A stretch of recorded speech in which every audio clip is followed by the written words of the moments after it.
और मैं हाँ बिल्कुल। ये इलेक्शन कमीशन ऑफ पाकिस्तान ने आज स्क्रूटनी जो रिपोर्ट है पीटीआई की फॉरेन फंडिंग के ऊपर, वो उन्होंने कहा कि वो हिस्से जो पहले नहीं मंजर आम पे आने आए थे वो भी पब्लिक कर दिए जाएं, और ये बड़ा अच्छा कदम है। सबसे पहले तो मैं ये कहूंगा कि इलेक्शन कमीशन को बिल आखिर इतने सालों के बाद जो है कुछ जो है होश भी आ गई, कानूनी तकाजे भी पूरे हो गए, और सारी पार्टियों के चेक होने चाहिए। मैं सिर्फ एक पार्टी के हवाले से नहीं कह रहा, लेकिन पीटीआई का ये जो मामला था सादिक अमीन पार्टी का, कि अब ये आया है, और ये आप इसकी सिग्निफिकेंस क्या देखते हैं?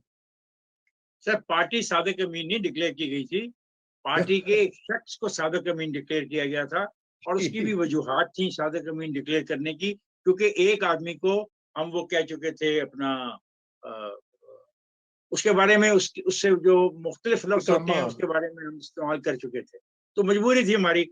और उसी मजबूरी की वजह से वो अपना एक इनका जो दोस्त है उसको भी डिस्क्वालीफाई होना पड़ा। वो छोड़े, बहस ये है, ये जो फंड्स की बात है, मैं तो साफ आपके ही प्रोग्राम में पहले कह के बहुत ही बुरा बना।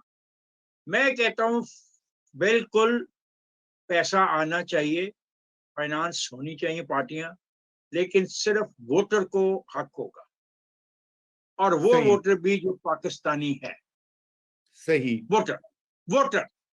और बिल्कुल जितनी इजाजत है एक वोटर को एक किसी पार्टी को फंड करने की इंडिविजुअली, वेल एंड गुड। ये जो कंपनियों से पैसा लेना, कार्टेल से पैसा लेना, ग्रोह से पैसा लेना, जाके टेबल्स बेच के पैसा इकट्ठा करना और फिर उसका हिसाब ना रखना, ये सही। बड़ा संजीदा मामला है। ये बहुत संजीदा मामला है, और इस पे मैं बहुत तलख गुफ्तगू करता हूँ, इसलिए मैं नहीं करना चाहता। करे लेकिन करे कोई अफसोस है बात कि नहीं, करे तलब। लेकिन अफसोस नहीं सर, मैंने कहा ना एक जमाने में कि अगर किसी के पास बहुत पैसा हो तो वो अपना बलूचिस्तान की जो प्रोविंशियल असेंबली है वो अपनी मर्जी की ला सकता है। हाँ जी, और क्यों ला सकता है कि बिल्कुल बलूचिस्तान के जो जेर जमीन अच्छी बात दफीने है। हैं, जो जेर जमीन दफीने हैं, उनकी मालियत तो ट्रिलियन एंड ट्रिलियन रुपीज की है। तो मैं उस बहस में जाए बगैर में ये कहना चाहता हूँ, इलेक्शन कमीशन को भी 7 साल के बाद ख्याल आया, कोई काम तो हम ढंग का किसी वक्त तो कर ले। अदालतें हैं तो वो काम नहीं करती हैं, वो भी सारा साल डिले करती हैं। इलेक्शन कमीशन है तो वो 7 साल के बाद उसको ख्याल आ गया। ऐसा मैंने मुझे नहीं समझ आती कि हम किस नोयत का निजाम चला रहे हैं।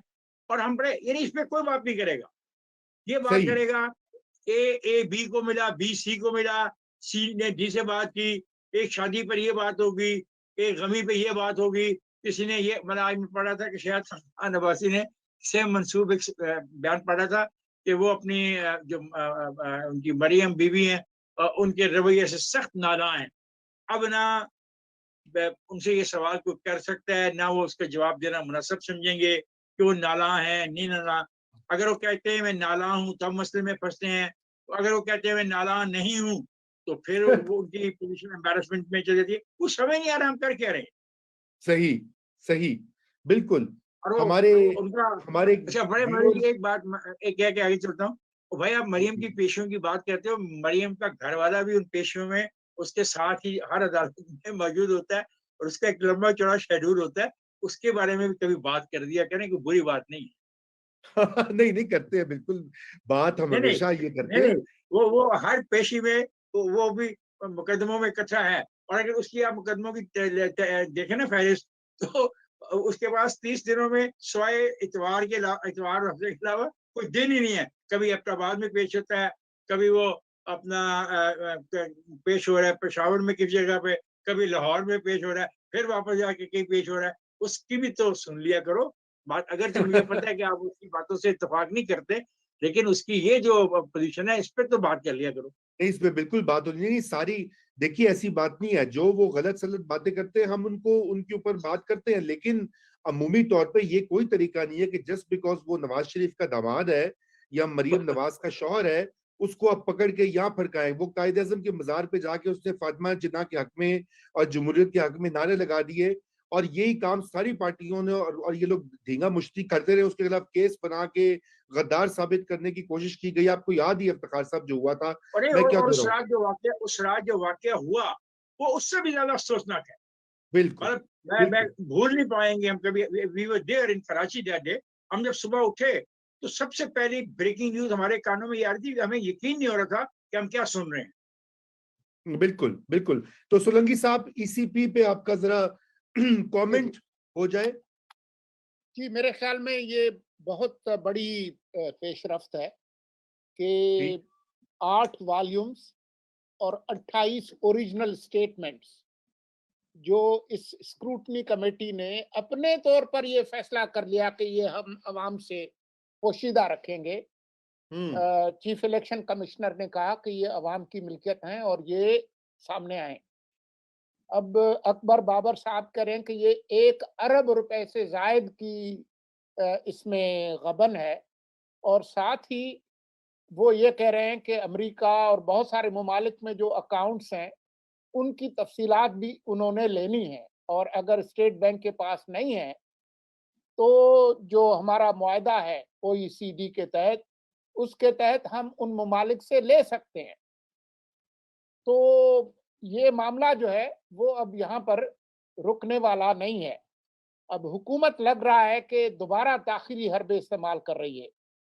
एक तरफ इमरान खान जो है, वो अखबारों में मजमून लिख के रियासत मदीना और उसके जो उसूल हैं, उनकी बात करते हैं। ये मुकदमा 7 साल से उसको लटका रहे हैं। आज भी उन्होंने वकील तब्दील कर लिया। साबिक जो अटॉर्नी जनरल जनरल हैं अनवर मंसूर, उनको शाखावर की जगह ले आए हैं, और उसने आते ही कहा कि जी मुझे तो जरा टाइम दें, मुझे चंद दिन दें ताकि मैं इस रिपोर्ट को देखूं। मतलब ये है कि इस कमेटी की जो रिपोर्ट है, उस पर कोई एक्शन ना हो। अब 1 जी फरवरी तक ये मामला जो है, वो उन्होंने टाल दिया है कि ये उसके बाद करेंगे। लेकिन बात ये है कि ये मामला जो है, ये इनको छोड़ेगा नहीं, क्योंकि जो इसमें तफसीलात सामने आएंगी, खास तौर पर उन 4 मुलाजमीन की, उनके कितने पैसे थे, वो कहाँ गए। तो ये मामला जो है, वो जो नाम नेहाद जो इन्होंने अपनी एक जाली जो एक बनाई हुई है ना, जिसको ये अ, एक मुकद्दस नाम इस्तेमाल करते हैं रियासत मदीना का, इसकी कलई जो है, वो खुल के रहेगी। बिल्कुल मैं एक सवाल करना बिल्कुल। चाहता हूँ, मुझे ये बताया जाए कि ये जो मुकदमा हो रहा है, इसके जो पैसे दिए जा रहे हैं वकला को, वो इमरान साहब दे रहे हैं या पीटीआई दे रही है या हुकूमत पाकिस्तान दे रही है? मुझे ये भी इंफॉर्मेशन किसी चाहिए। ये इंफॉर्मेशन तो देखिए, हम अमली तौर पर तो हुकूमत नहीं दे सकती, क्योंकि हुकूमत इसमें फरीक नहीं है। पीटीआई एक जमात के तौर पर फरीक है। उसके चेयरमैन, जिसने हर साल एक सर्टिफिकेट दिया कि ये मालूमात मैं दे रहा हूं, वो शरीक हैं। तो उनको जो पैसे देने होंगे अगर वकील करने के, तो वो उनको पार्टी फंड से ही देने होंगे। हुकूमत इसमें इस्तेमाल नहीं हो सकती। बिल्कुल। तो मैं आप दोनों से ये एक क्विक ज़िमनी सवाल पूछना चाहता हूं। आपने सोलंकी साहब का बड़ा सीरियस है, तो सवाल ये पैदा होता है कि तहरीक अदम एतमाद अगर ना हो, तो बहुत से लोगों को ये क्वेश्चन है, और वो पूछ भी रहे हैं हमें ऑडियंस, कि वो ये कह रहे हैं कि इफ्तिखार साहब, अगर ये यहाँ पे डिस्क्वालिफिकेशन या नाअहली का कोई इम्कान निकलता है या नहीं?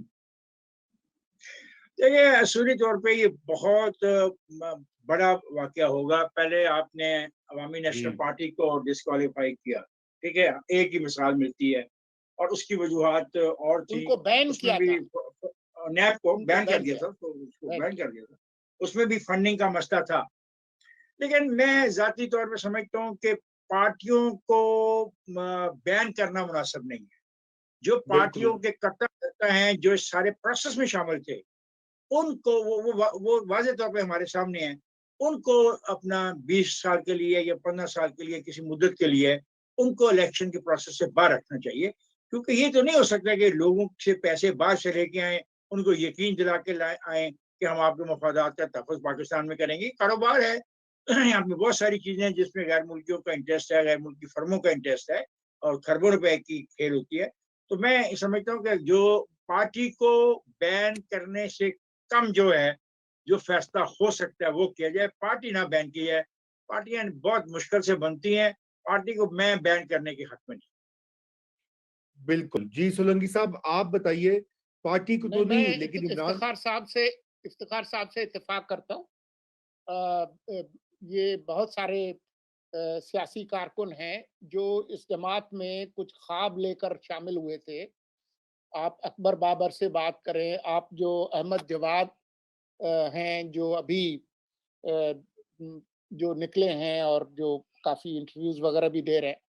तो बहुत सारे लोग होंगे जो चाहते होंगे कि इस मुल्क के अंदर जो है वो एक पार्टी हो जिसके अंदर अंदरूनी जमहूरियत हो और जो कानून की हुक्मरानी पे चले। तो मैं इफ्तिखार साहब से इत्तेफाक करता हूँ कि जिन लोगों ने गड़बड़ की है उनके खिलाफ ज़रूर कार्रवाई होनी चाहिए, लेकिन सियासी जमातों को कलअदम नहीं होना चाहिए। जी, कलर नहीं, बिल्कुल नहीं होना चाहिए। मैं भी मुकम्मल इत्तेफाक करता हूँ। ये कोई तरीका ही नहीं है जमहूरी प्रोसेस में, जमहूरियत में। आप उनका एहतसाब कर सकते हैं, आप पार्टी की सजा दे सकते हैं, आप जमानत वो उनके जब्त कर सकते हैं पैसे वगैरह वगैरह, कई कई तरीके हैं। मगर यहाँ पे सवाल ये पैदा होता है कि ये जिन कारकुनों के ख्वाबों का जिक्र किया था, और कुछ नाम तो आपने दोहराए, उसमें मैं इजाफा कर देता हूँ। हामिद खान साहब है फॉर एग्जाम्पल, फौजिया जस्टिस कसूरी हैं, वजीरुद्दीन है, बड़ी फौजिया कसूरी, फौजिया फौजिया कसूरी कसूरी हैं। साहिबा हैं, बिल्कुल। और बड़ी वो तो जो है वो अ, जज साहब हैं, जज साहब जो हैं, वजीउद्दीन जी, जस्टिस वजीउद्दीन साहब। वजीरुद्दीन साहब वजीउद्दीन हैं। है। हाँ, तो बात ये कि ये इन लोगों के साथ भी तो मैं समझता हूँ कि कुछ ज्यादती भी हुई है, कि कि ये लोग आए थे सिस्टम को ठीक करने के लिए, रिफॉर्म करने के एडमिरल लिए। जावेद इकबाल हैं। जी, एडमिरल साहब भी हैं, बिल्कुल बिल्कुल। तो सियासतदानों में इसहाक मसूद खाकवानी शरीफ हैं, खटक अफजल हैं, अफजल मसूद अफजल शरीफ सिंधु खटक हैं। हैं। और बहुत सारे ऐसे नाम अगर हम याद करते जाएं तो बड़े बड़े पॉलिटिकल वर्करों ने ज्वाइन किया इस पार्टी को शुरू में। तो पार्टी को नहीं कालेदम करार देना चाहिए, उन उन लोगों को कालेदम करार देना चाहिए, उनके खिलाफ एक्शन होना चाहिए, ताकि ये बाहर से पैसा जो है ये ना आए। वो अच्छा, सिर्फ ये पैसा बाहर बताइए। से आए जो वोटर है। वोटर मतलब अगर मैं वोटर हूँ इंग्लैंड में, मैं बैठा हूँ रजिस्टर्ड वोटर हूँ, तो एक खास हद मुकर्रर कर दे अपना ये है इलेक्शन कमीशन, कि मैं कितना फंड दे सकता हूँ, बस खत्म हो जाएगा मामला।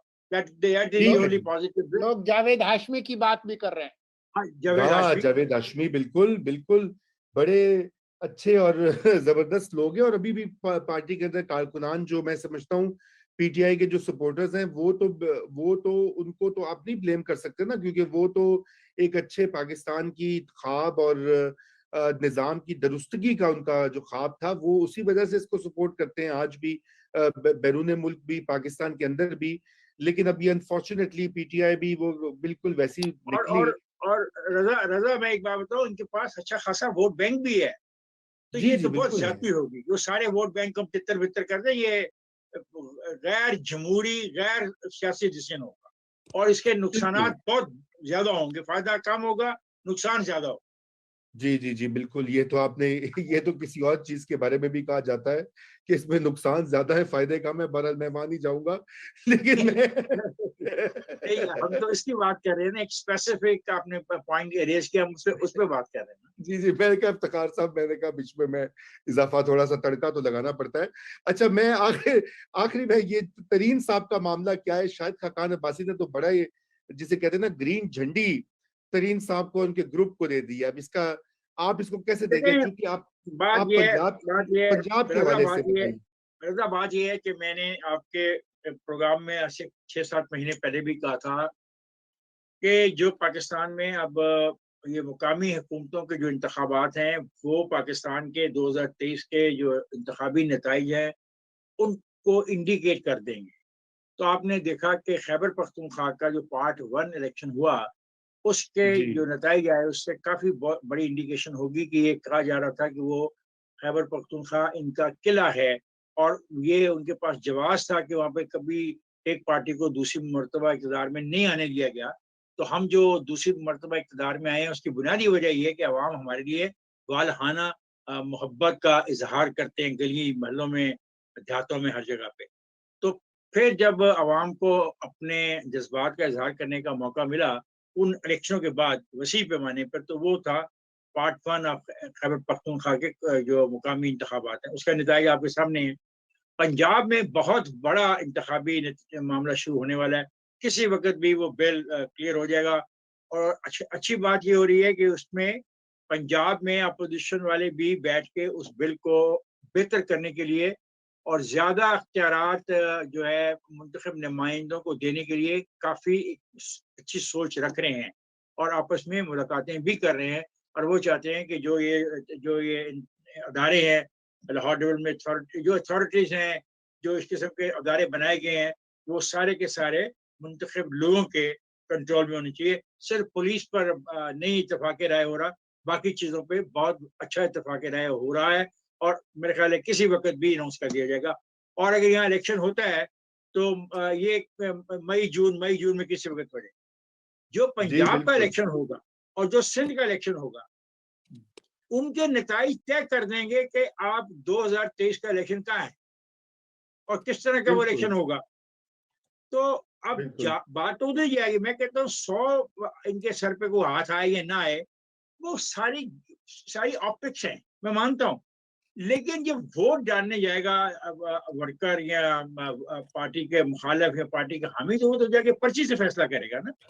तो जो आपने बिल्कुल सवाल किया उसका जवाब ज्यादातर इन इंतखाबात पे मुनसर होगा जो अब किसी वक्त भी होने वाले हैं। और फिर उसके बाद इनको बजट भी देना है। एक IMF की महंगाई अभी जारी है। इनका ये ख्याल है, जो अंदर इनकी बात चल रही है, कि हमें अगस्त में इतना पैसा हमारे पास आ जाएगा कि बस, जो पंजाबी में कहते हैं सत्ते खैरा, वो एक और चीज पे बैठे हुए हैं। अल्लाह जाने वो कहाँ से आएगा। मैं इक्तिसादियात के बारे में इतना जानता नहीं हूँ। वो कह रहे हैं अगस्त में इतना पैसा आ जाएगा, ये बैंक भी देगा, एशियन डेवलपमेंट बैंक भी देगा, और पता नहीं कितने बैंकों के नाम लेते हैं, वो पैसा इतना दे देंगे कि फिर सत्ते खैर हैं। लेकिन सत्य सवाल है है। कि अगस्त में जो पैसा आएगा तो सितंबर, अक्टूबर, नवंबर, दिसंबर, जनवरी, द टाइम इज ओवर। जी जी जी बिल्कुल। और इफ्तिखार साहब जाने देना, ये पैसों की बात तो सुन सुन के कान 2017 से वो क्या जा रहे, डॉलरों की 200 बारिश अरब होने डॉलर वाली है। नहीं आने थे। 200 अरब डॉलर आने थे। वैसे जो है वो समंदर 200 में अरब गैस डॉलर नहीं निकलने यार, वाली थी। सुरंगी वो जो आदमी है ना, कभी इसको बुलाओ इंटरव्यू में अकेला, और उसका वो सिर्फ कहो कि यार ये जो तूने मुंह पे मारने थे ना, इसमें क्या मजबूरी हुई, किसने तुझे रोक लिया? कि इसमें भी नवाज शरीफ का हाथ है और असद जरदारी का हाथ है कि उन्होंने तुम्हें पैसे मुंह पे नहीं मारने दिए। उसके नहीं बाद मुमकिन है वो मुंह पे मारने के बजाय IMF को पाकिस्तान के मुंह पे मार दिया इन्होंने। अच्छा जी। और ना सिर्फ ये, बल्कि आपको मैं बताऊं कि बड़े बड़े अच्छे खासे समझदार और ताकतवर हलके पाकिस्तान के इस वक्त कन्विंस थे 2018 में कि जो ही इमरान खान साहब हुकूमत में आएंगे, बैरून मुल्क पाकिस्तानी जो हैं वो अपने बैंक अकाउंट्स खोल कर पाकिस्तान में सारी रकूम ट्रांसफर कर देंगे। $1000 का तो खुद उन्होंने, अगर आपको याद हो, पहली या दूसरी तकरीर में उन्होंने अपील की थी ओवरसीज पाकिस्तानी से कि सब लोग जो है कि $1000 भेजें ताकि अरबों डॉलर यहाँ पे आ जाएंगे। मैं समझता हूँ, मैं तो ये आपको यही कहता हूँ ना कि बेचारे इमरान खान साहब को क्या कहें।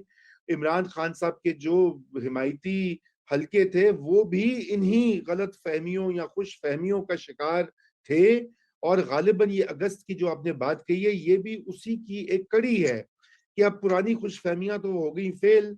अब नई ट्रक की बत्ती के पीछे लगा दो कौम को कि अगस्त में इतने पैसे आएंगे कि डेवलपमेंट की स्कीमें खुल जाएंगी यहाँ पे गली गली। रजा रजा एक बात और जो है, जो आप मुझसे बेहतर जानते हैं, कि दुनिया में जो ये इन्फ्लेशन हो रही है, जी उसकी वजह से जो पाकिस्तानी बैरून मुल्क बैठे हैं, वहाँ की मुकामी इन्फ्लेशन का उन पर भी तो असर हो रहा है ना।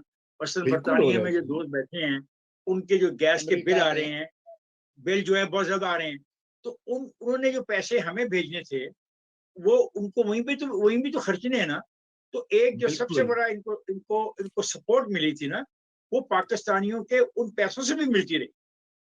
लेकिन वो भी, उसमें भी कमी होगी, क्योंकि उन ममालिक में खुद इनकी बातें अगर मान लें, वैसे हकीकत है कि वहाँ भी एक ऐसी सूरत है कि उनकी चीजें भी कुछ महंगी हो रही है, जिससे उनकी आमदन पे असर तो पड़ेगा, जो लोग पाकिस्तान में पैसे भेजते थे। जी जी बिल्कुल ये भी बिल्कुल। वो ये इफ्तिखार सब भी सही साहब, है बात आपकी, लेकिन 200 मुल्कों का की दुनिया है, उसमें पाकिस्तान अगर महंगाई पे तीसरे नंबर पे हो तो ये क्या बताता है?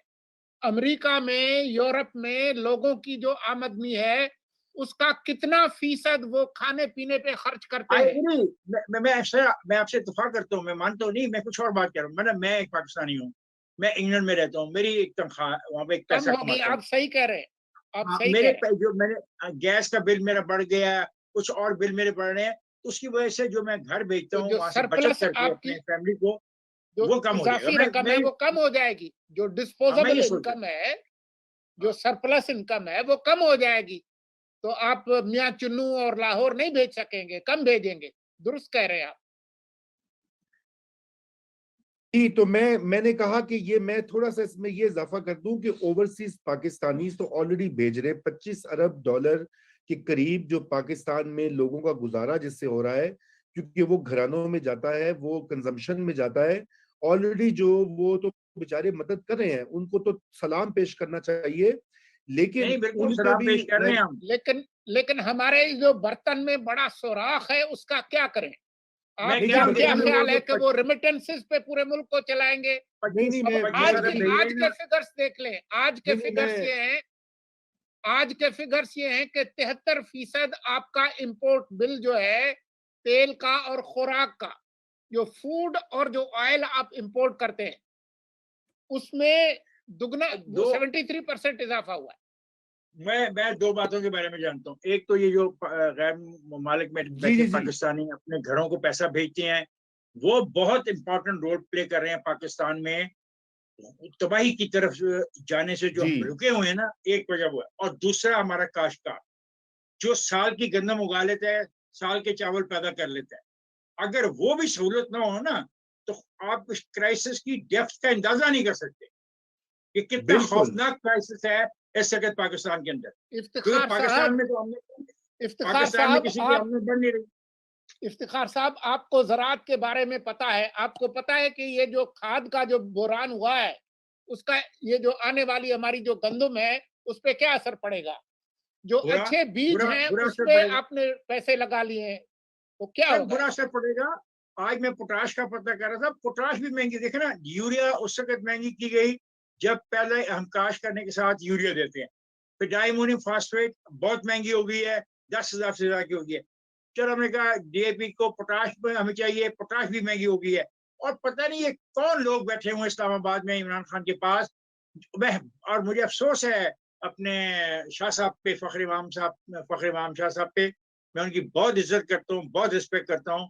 वो खुद बहुत अच्छे काश्तकार है। क्या उनको एहसास नहीं हो रहा कि हमारे साथ क्या हुआ है? और जो जी जी जी डीजल रोज आप बढ़ाते हैं, डीजल हम इस्तेमाल करते हैं अपने ट्यूबवेल चलाने के लिए, अपने हल चलाने के लिए, अपनी जमीन बनाने के लिए। तो मैं कह रहा हूँ ये खुदा का शुक्र अदा करें कि गैर मुल्कों से पैसा आता है और लोग उस पर गुजारा कर रहे हैं। और एक ऐसा सेक्टर है पाकिस्तान के अंदर किसान का, जो अपनी गंदम खुद पैदा करता है, खाता है। अगर वो भी गंदम ना पैदा करे और बाहर से लोगों को पैसा भी घरों में ना आए, तो फिर जो गुर्बत होगी, उसका तस्वर नहीं आप कर सकते कि वो किस नौयत की गुर्बत होगी। बिल्कुल बिल्कुल ऐसी ही बात है अनफॉर्चुनेटली।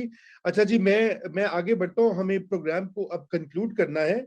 कि मसलन ये कह रहे हैं कि जी डीएपी जो है वो 10,000 से ज्यादा है, उसकी यस, कीमत और मार्केट में अवेलेबल नहीं है। ये हमारे नहीं है कोलीग बता रहे हैं जिनका ताल्लुक जिला ओकाड़ा से है, और वो खुद काश्तकार हैं, और वो कह रहे हैं जी उनको खाद नहीं मिल रही।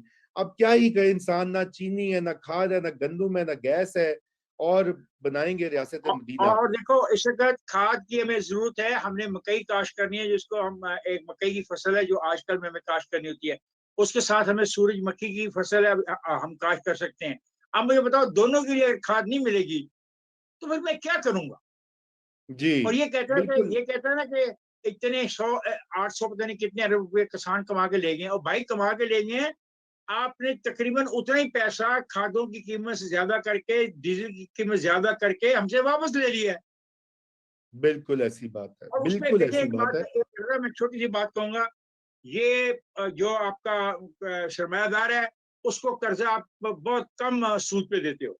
लेकिन किसान को कर्जा देते वक्त मुझे अफसोस से कहना पड़ता है कि आप समझते हो कि वो खा जाएगा। हालांकि किसान को दिया गया कर्जा वापस होता है।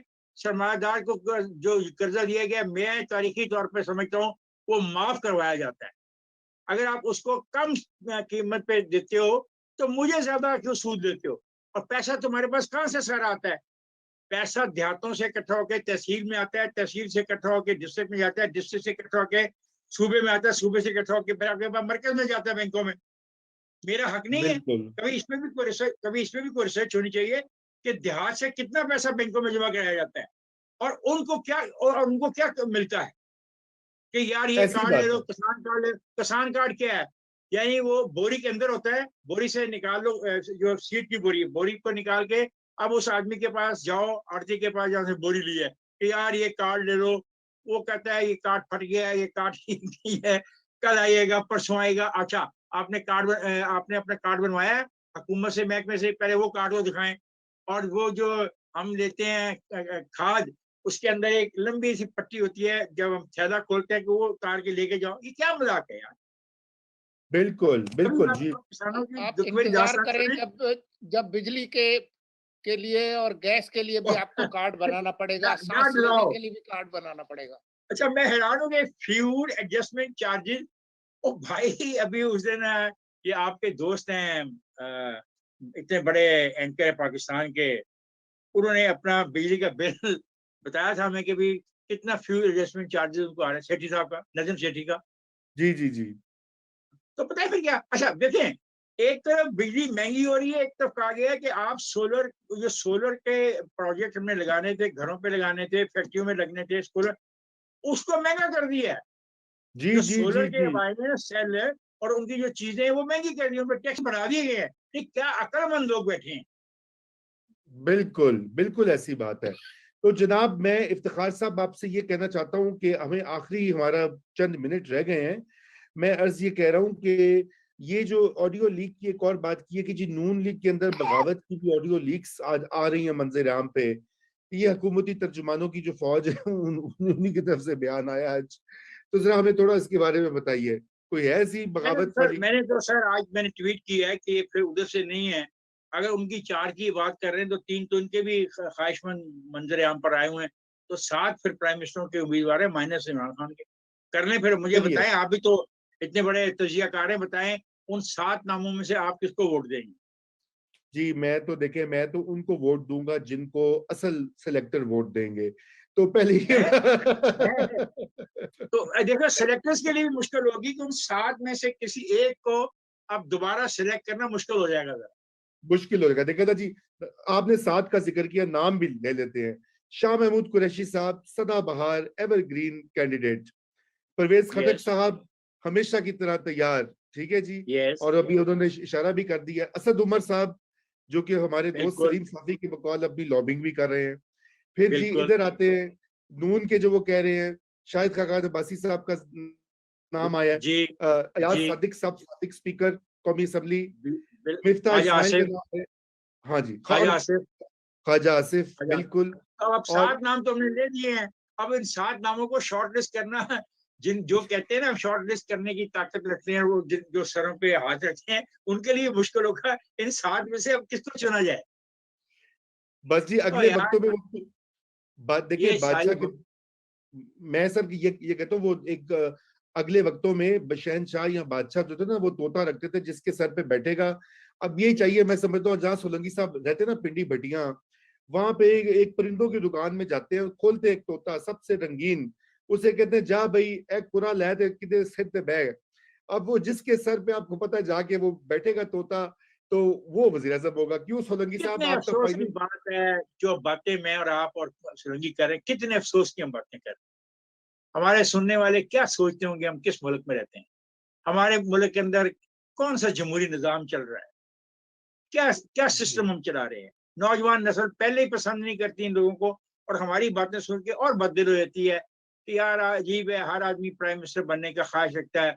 सो लोग लातल्लुक हो जाते हैं इलेक्शन से। 100 में से ज्यादा जो वोट पड़ा है वो पड़ा है 49% वोट। जी 51% लोग जो रजिस्टर्ड हैं वो वोट डालने नहीं आते। मैं कहता हूँ 100% वोट कहीं नहीं पड़ता, 60% से ज्यादा वोट पड़ना चाहिए। उन लोगों की दिलचस्पी ना लेने की वजह सियासी पार्टियों की नाकामी और ना लिए कि उन्होंने पार्टियां ऑर्गेनाइज नहीं की। फिर वही मेरा बचगाना मुतालबा कि यूनियन काउंसिल की सतह पर अगर ये पार्टियां बनाएंगे तो फिर फायदा होगा, लेकिन वहां बनाने के लिए फिर इनका इक़्तिदार जो पार्टियों का वो चैलेंज हो जाएगा। फिर इनको पार्टियों को प्रोग्राम देना पड़ेगा, कोई नारा देना पड़ेगा।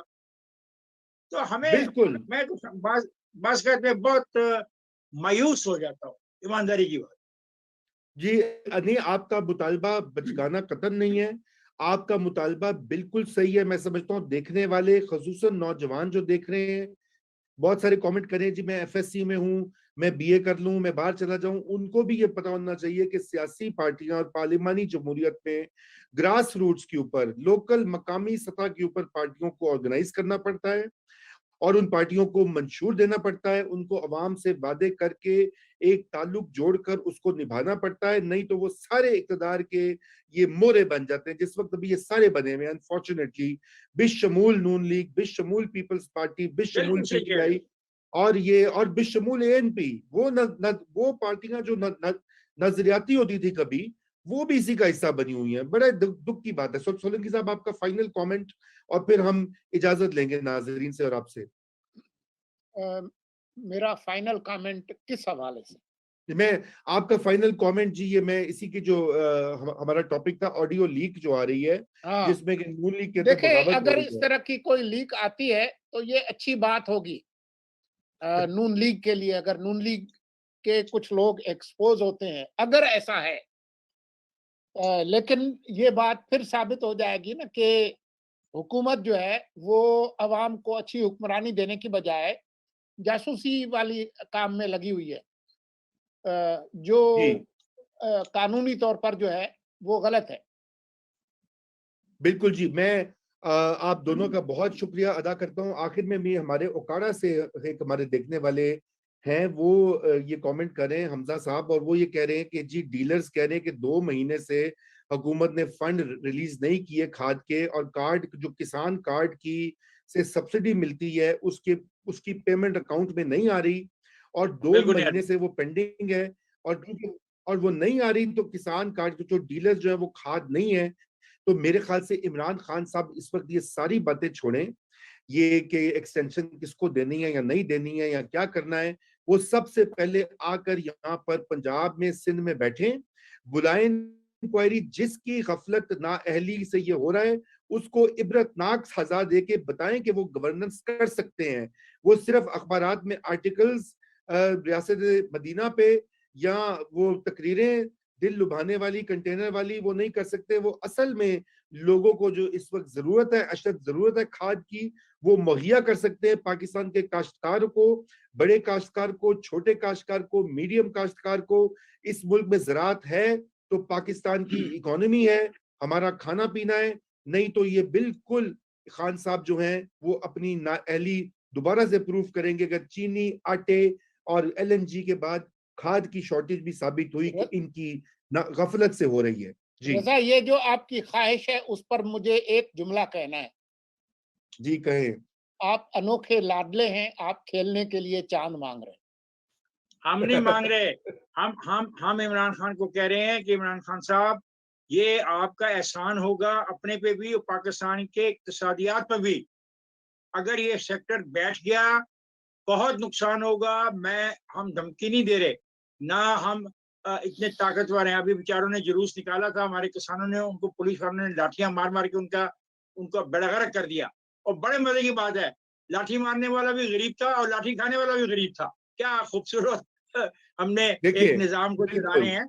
तो वहां बिल्कुल पे इमरान खान साहब प्लीज इस पे आप मशावरत कर रहे हैं फखर इमाम साहब से और बाकी दोस्तों से, जो आपके पार्टी में जितने भी ज़राअत पेशा लोग हैं, उनसे पूछें कि हो क्या रहा है हमारे साथ और कौन कर रहा है। बिल्कुल जी बिल्कुल। और हमने एक सबक सीखा है पिछले 2 महीने में कि एक ज़रूरी मुल्क के होते हुए हम जो है गंदुम भी इंपोर्ट कर रहे हैं, चीनी भी इंपोर्ट कर रहे हैं, और ये इससे हमारा बिल बढ़ा है, ज़र मुबादला यूज हो रहा है, दालें जबकि हम दालें उसको सस्ता मंगवाते हैं, उगा सकते खुदने हैं। तेल मंगवाते हैं, हम सब कुछ जी मंगवा रहे हैं। जी प्लीज इमरान खान, कुछ करके दिखा दो यार। अभी तुम्हारे पास, मेरी तरफ से तो तुम्हारे पास थोड़ा सा अरसा है, लेकिन करके कुछ दिखाओ ना। बिल्कुल बिल्कुल। बहुत शुक्रिया इफ्तिखार साहब, सोलंकी साहब। इंशाल्लाह नाजरीन आपसे कल शब 9 बजे फिर मुलाकात होगी। खुदा हाफिज।